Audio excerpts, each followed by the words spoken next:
Race number 2 at GRDR, and here we are running the global qualifier. This is the first time that we've put it together, first time I've run it, haven't run it in the simulator.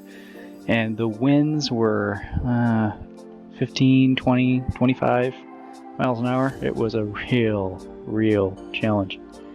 But this is a really cool layout.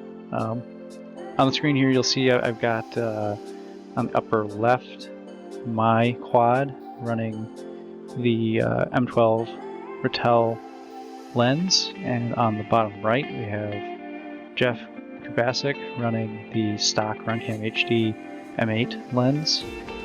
And this is exhibiting some of the odd white balance that I've noticed with the Runcam. It's got a very blue look to it, and it tends to get worse, I think, with certain lighting conditions.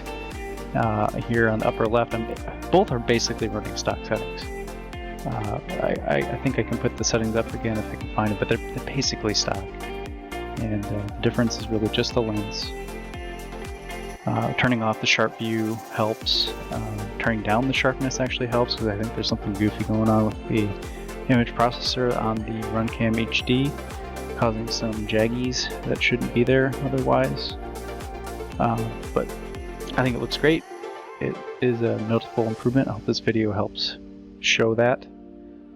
And what a beautiful thing it is to be racing in a digital FPV feed rather than analog. Analog is dead.